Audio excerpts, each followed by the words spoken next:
रोज थोड्या प्रमाणामध्ये तूप खाल्ल्याने वजन किंवा कोलेस्ट्रॉल वाढत नाही. हो, बरोबर ऐकलंय तुम्ही, की रोज तुम्ही जर थोड्या मात्रेमध्ये योग्य प्रमाणामध्ये जर तूप घेतलं, तर ते आयुर्वेदानुसार अग्निदीपक म्हणजेच पचनशक्ती वाढवणारं आहे. त्याबरोबरच व्हिटॅमिन ए, डी, ई आणि के असे व्हिटॅमिन्स त्याच्यामध्ये असतात. त्यामुळेच वेगवेगळ्या पद्धतीचे व्याधी जे आहेत ते आपल्याला होत नाहीत. ॲज अ अँटीऑक्सिडंट म्हणून त्याची ॲक्शन असल्यामुळे आयुर्वेदानुसार तूप हे रसायन सांगितलेलं आहे.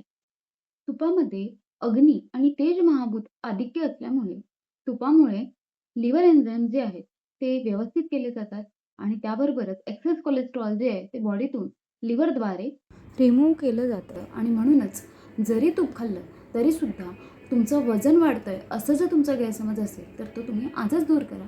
योग्य मात्रेमध्ये जर तुम्ही तुपाचं नियमित सेवन करत राहिलं तर मात्र तुमचे गुड कोलेस्ट्रॉल म्हणजे जे शरीरासाठी आवश्यक आहेत असे कोलेस्ट्रॉल जे आहेत ते मेंटेन राहण्यासाठी तुपाचा नक्कीच फायदा होतो.